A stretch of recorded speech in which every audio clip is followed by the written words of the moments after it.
सीताराम सीताराम सीताराम सीताराम जय सीताराम। सच्चिदानंद भगवान की जय।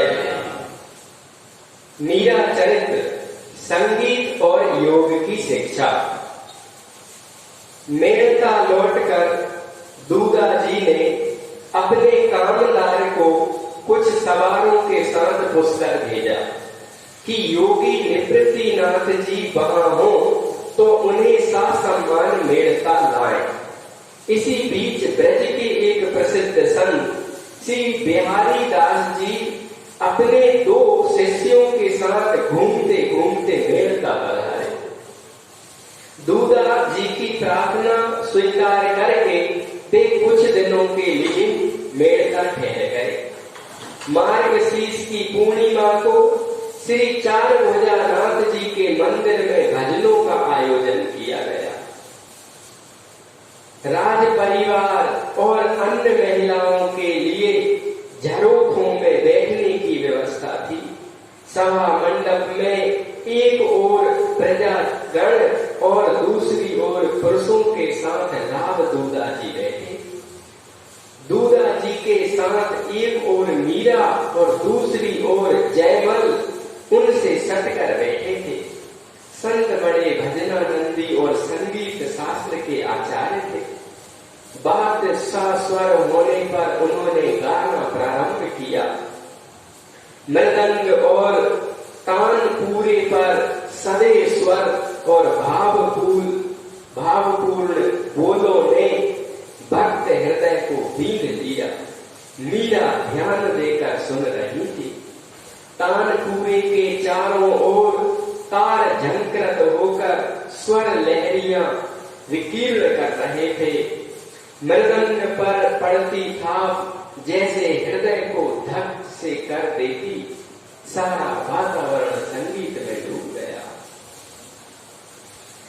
राव दूधा के पास बैठी मीरा सोच रही थी, ये संत कैसे डूब कर गा रहे हैं, जैसे भजन के बोल इनके बंद नेत्रों के सामने प्रत्यक्ष रूप से घटित हो रहे हैं।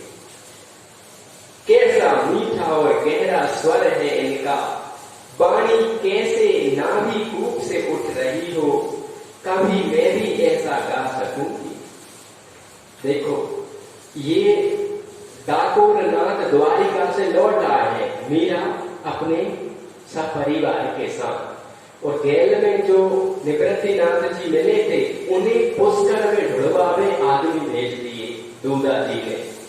और इसी बीच में मार्गशीर्ष माने कुमार मास है ना, मार्गशीर्ष की पूर्णिमा कार्तिक लगने वाला होगा। उसमें चारभुजानाथ जो इनके राजद्वारे में बंदे हैं मेड़का में, उनके यहाँ रात में भजनों का कार्यक्रम रखा। मीरा और जयमल दूधा के पास बैठे। स्त्रियां और पुरुष अपने अपने हिसाब से बैठे।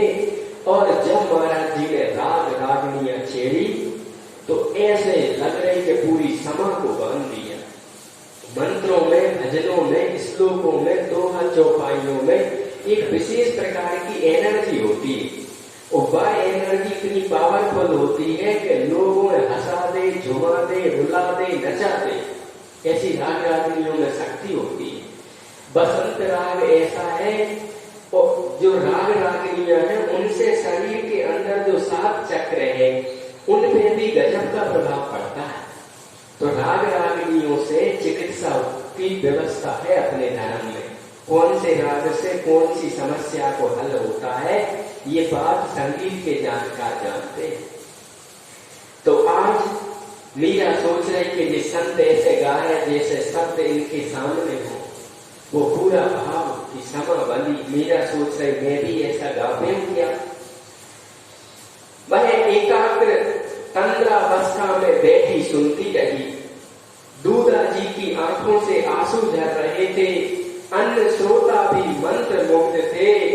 आधी रात बीतने पर संत ने कान पूरा भूमि पर रखा। चारों ओर नीरव शांति थी। सभी के मन अभी भजन के प्रभाव से बंधे थे। सर्वप्रथम मीरा ने ही मौन भंग किया। बाबू क्या नारद जी है क्या? यह वीणा है।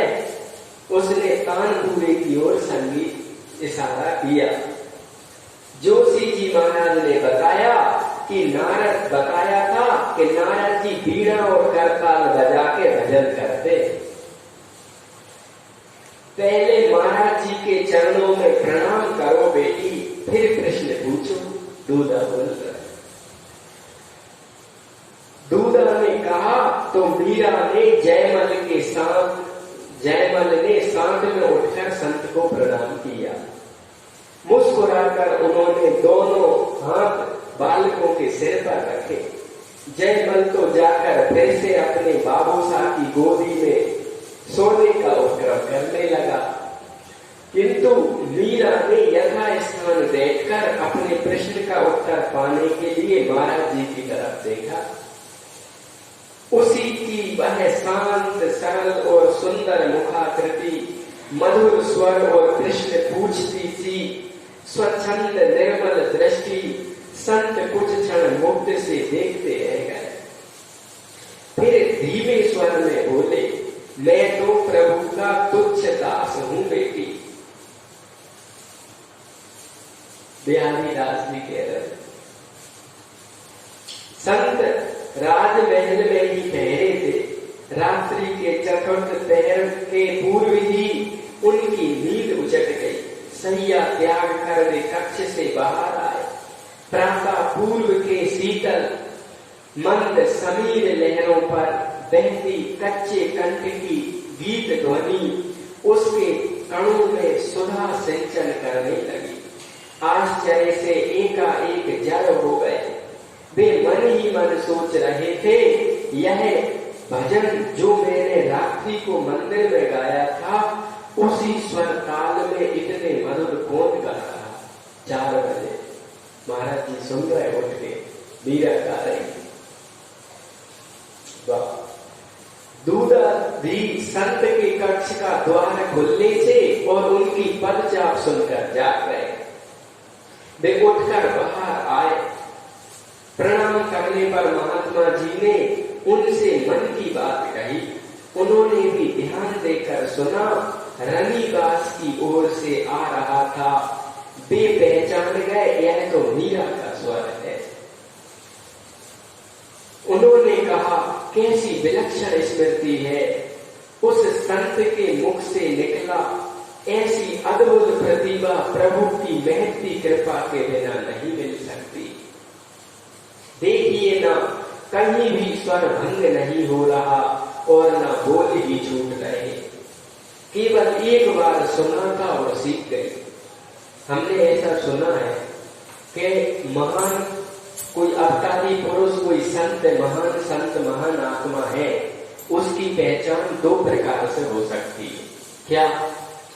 जो महान आत्मा होगी, महान पुरुष होगा, कोई संत होगा, उसकी स्मृति तेज होगी, कंठस्थ करने की क्षमता अद्भुत होगी, पहली बात। और दूसरी बात ये होगी कि उसके जन्म के समय माता को पीड़ा नहीं होगी।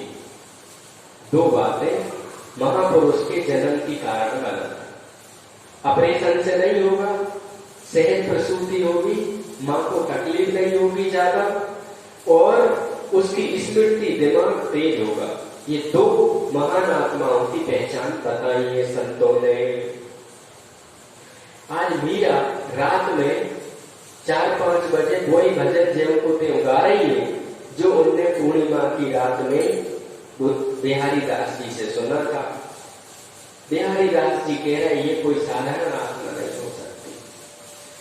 दूधा जी से मीरा की प्रतिभा, संत से गिरधर गोपाल की प्राप्ति और डाकोर के पथ में योगी जी से वार्ता आदि बातें जानकर संत बहुत प्रभावित हुए। बिहारी दास ये सब बातें दूधा जी ने बता दी। प्रातः जब मीरा दूधा के साथ प्रणाम करने आई तो उन्होंने स्वतः उसकी संगीत शिक्षा का भार वहन करने की इच्छा प्रकट की। मीरा प्रसन्न हो उठी। योग शिष्य पाकर गुरु को भी उतनी प्रसन्नता होती है जितनी सुयोग पुत्र पाकर पिता को प्रसन्नता होती है। सुयोग शिष्य के सन्मुख गुरु क्रमशः अपनी विद्या के समस्त द्वार एक एक करके खोल देते हैं।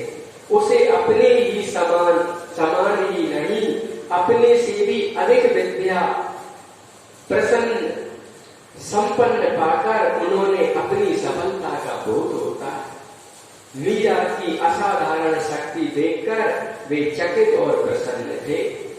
जब निवृत्तिनाथ मेड़ता पधारे तो दूधा जी के हर्ष की सीमा न रही। प्रभु की असीम अनुकंपा के बिना भला ऐसे संतों का सानिध्य मिलता है क्या?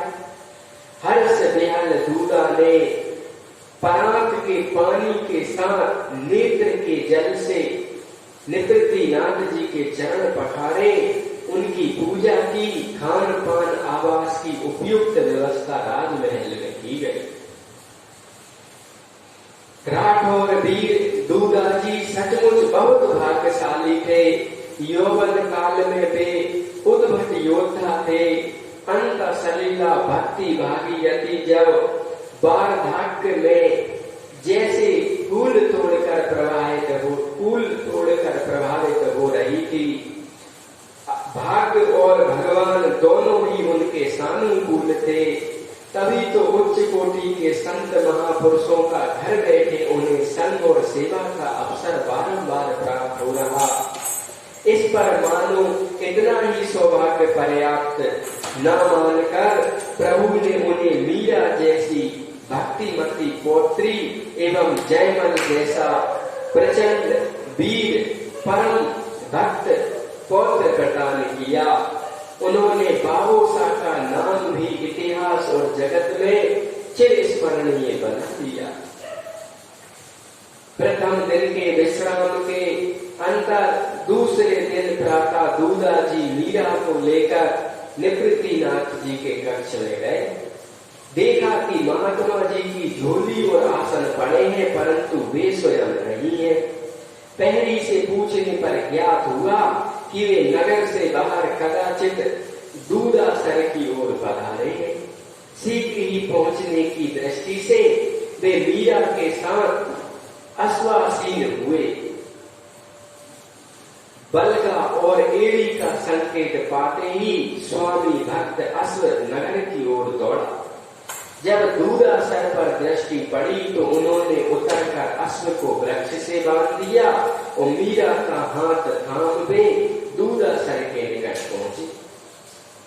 सुबेरे प्रणाम करने निवृत्तिनाथ जी को गए हैं मीरा लेके, तो पता चलो निवृत्तिनाथ जी नहीं है, झोली का मंडल बनी। सैनिकों से द्वारपालों से पूछी तो पता चला कि वे नगर भ्रमण दूधासर की ओर गए हैं। पास में कोई गांव है। दूधा जी भी मीरा को लेके घोड़ा पे चढ़ के वहीं पहुंच गए। प्रातः काल का सुगंधित शीतल समीर मंद से प्रभावित हो रहा था। दूर क्षितिज पर उदित भूमि तिलक ने अपनी प्रभा से सरोवर के जल पर मानो पारदर्शी स्वर्ण पट फैला दिया हो। वृक्षों पर लदे पक्षी उनके स्वागत में स्तुति गान कर रहे थे। कहीं पास ही गाय और बछड़े रवाने का स्वर सुना रहे थे। प्रकृति का यह स्वच्छ शांत सहज स्वरूप अंतर्मुख होने को बाध्य कर रहा था। सरोवर के पश्चिम तट पर अवस्थित अश्व के नीचे बनी वेदी पर महात्मा ध्यानस्थ आसीन थे। दूधा जी ने पौत्री के साथ थोड़ी दूर से उन्हें प्रणाम किया और ऐसे स्थान पर बैठे कि आंख खुलने पर वे सहज ही दिखाई दे जाए। दूधा जी जप करने लगे और मीरा ध्यान से महात्मा की ध्यान मग्न प्रशांत मुद्रा देखने लगी। आहा, कैसी शांत अवस्था है इनकी। संसार की सारी हलचल और देह से सुख दुख से पूर्णता निरपेक्ष कैसा अच्छा हो यदि चाहते ही ऐसी अवस्था की प्राप्ति की जा सके। ऐसी अवस्था होने पर कभी प्रतिकूल अपने लक्ष्य की प्राप्ति में व्याघात ना बन सकेगी। महात्मा जी चैतन्य हो जाए और बाबू सा आज्ञा दे तो यह उपाय मैं अवश्य पूछूंगी।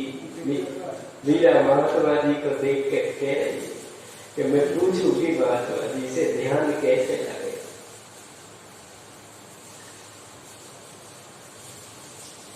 मीरा ने सोचा।